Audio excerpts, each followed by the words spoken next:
السلام علیکم ورحمۃ اللہ وبرکاتہ۔ ایک شخص نے چڑیا پکڑنے کے لیے جال بچھایا۔ اتفاق سے ایک چڑیا اس میں پھنس گئی اور شکاری نے اسے پکڑ لیا۔ چڑیا نے اس سے کہا، اے انسان، تم نے کئی ہرن، بکرے اور مرغ وغیرہ کھائے ہیں، ان چیزوں کے مقابلے میں میری کیا حقیقت ہے؟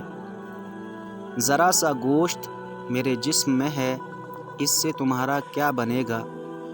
تمہارا تو پیٹ بھی نہیں بھرے گا، لیکن اگر تم مجھے آزاد کر دو تو میں تمہیں 3 نصیحتیں کروں گی جن پر عمل کرنا تمہارے لیے بہت مفید ہوگا۔ ان میں سے ایک نصیحت تو میں ابھی کروں گی، جبکہ دوسری اس وقت جب تم مجھے چھوڑ دو گے، اور میں دیوار پر جا بیٹھوں گی۔ اس کے بعد تیسری اور آخری نصیحت اس وقت کروں گی جب دیوار سے اڑ کر سامنے درخت کی شاخ پر جا بیٹھوں گی۔ اس شخص کے دل میں تجسس پیدا ہوا کہ نہ جانے چڑیا کیا فائدے مند نصیحتیں کرے۔ اس نے چڑیا کی بات مانتے ہوئے اس سے پوچھا، تم مجھے پہلی نصیحت کرو، پھر میں تمہیں چھوڑ دوں گا۔ چنانچہ چڑیا نے کہا، میری پہلی نصیحت یہ ہے کہ جو بات کبھی نہیں ہو سکتی اس کا یقین مت کرنا۔ یہ سن کر اس آدمی نے چڑیا کو چھوڑ دیا اور وہ سامنے دیوار پر جا بیٹھی۔ پھر بولی، میری دوسری نصیحت یہ ہے کہ جو بات ہو جائے اس کا غم نہ کرنا۔ اور پھر کہنے لگی، اے بھلے انسان، تم نے مجھے چھوڑ کر بہت بڑی غلطی کی، کیونکہ میرے پیٹ میں پاؤ بھر کا انتہائی نایاب پتھر ہے۔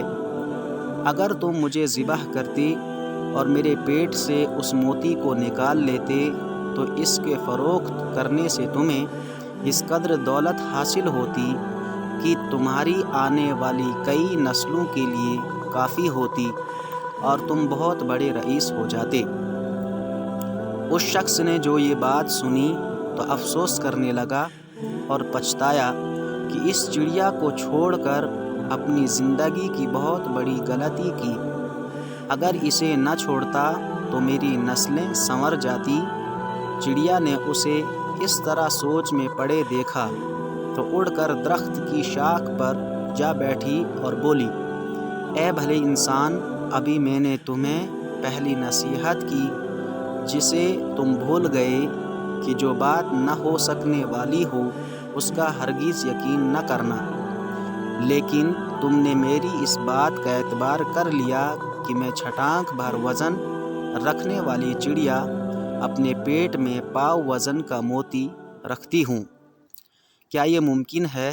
میں نے تمہیں دوسری نصیحت یہ کی تھی کہ جو بات ہو جائے اس کا غم نہ کرنا، مگر تم نے دوسری نصیحت کا بھی کوئی اثر نہ لیا اور غم و افسوس میں مبتلا ہو گئے کہ خواہ مخواہ مجھے جانے دیا۔ تمہیں کوئی بھی نصیحت کرنا بالکل بیکار ہے۔ تم نے میری پہلی 2 نصیحتوں پر کب عمل کیا جو تیسری پر کرو گے؟ تم نصیحت کے قابل نہیں۔ یہ کہتے ہوئے چڑیا پھر سے اڑی اور ہوا میں پرواز کر گئی۔ وہ شخص وہیں کھڑا چڑیا کی باتوں پر غور و فکر کرتے ہوئے سوچوں میں کھو گیا۔ وہ لوگ خوش نصیب ہوتے ہیں جنہیں کوئی نصیحت کرنے والا ہو۔ ہم اکثر خود کو عقل کل سمجھتے ہوئے اپنے مخلص ساتھیوں اور بزرگوں کی نصیحتوں پر کان نہیں دھرتے، اور اس میں نقصان ہمارا ہی ہوتا ہے۔ یہ نصیحتیں صرف کہنے کی باتیں نہیں ہوتیں کہ کسی نے کہہ لیا، ہم نے سن لیا، بلکہ دانائی اور دوسروں کے تجربات سے حاصل ہونے والے انمول اثاثے ہیں جو یقیناً ہمارے لیے مشعل راہ ثابت ہو سکتے ہیں اگر ہم ان نصیحتوں پر عمل بھی کریں۔